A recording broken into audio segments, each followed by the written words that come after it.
This is the Mach 1 Mustang, a replacement successor to the Mustang GT.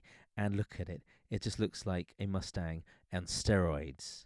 Mustang in London, it's got a Mach 1 logo to it. It's look at the kind of front there, that looks really menacing in a way. The blue color is astonishing, and it's quite aggressive. Quite rare to see one of these in London, so I'll just give you a quick show around. It's got the kind of aggressive front to the car.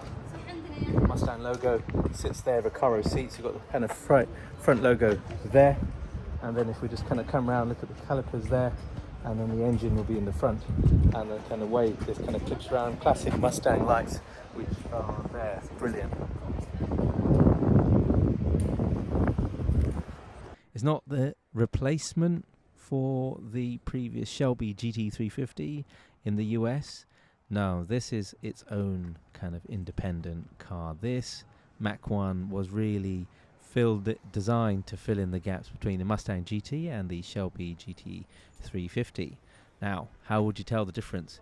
It has much of a beefy look. It has a wider front grille, and you can see the kind of more slider, kind of wider flared wheel arches. It has these kind of big two pop-up nostrils with these weird kind of fog lamps, as you could see in the front.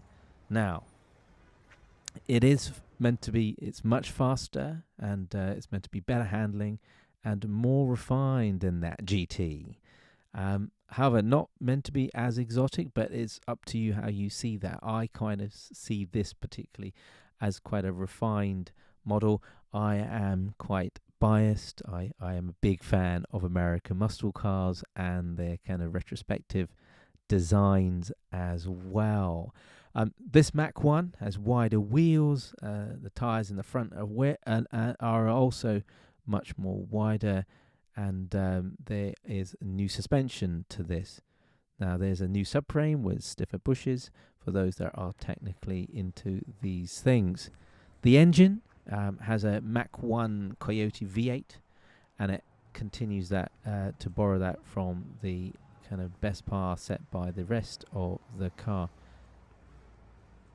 The engine has a Mach 1 Coyote V8, and it uses the same kind of motors from the Bullet, and this has an additional kind of 20 more horsepower than the normal GT, which brings it up to 480 horsepower. That's 480 horsepower. Now, just imagine to that raw engine, you know, kind of V8 just growling away as Mustangs do. And it has a wider throttle body, and with an open air box.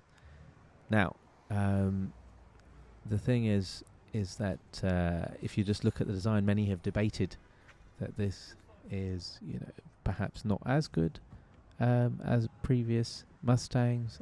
In my opinion, having seen this on the road, it does look like quite a beast. I think it's a very rare car, particularly in this day and age where petrol cars are kind of, you know, not kind of going to be produced for much longer. We've got more hybrids, more kind of electric cars.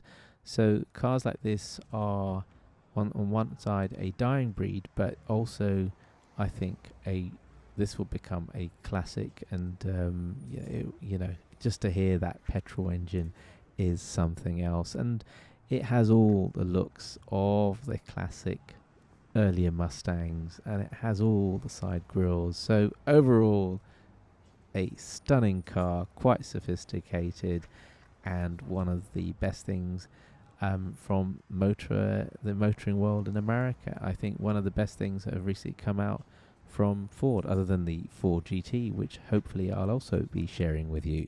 Until then, that's it for now.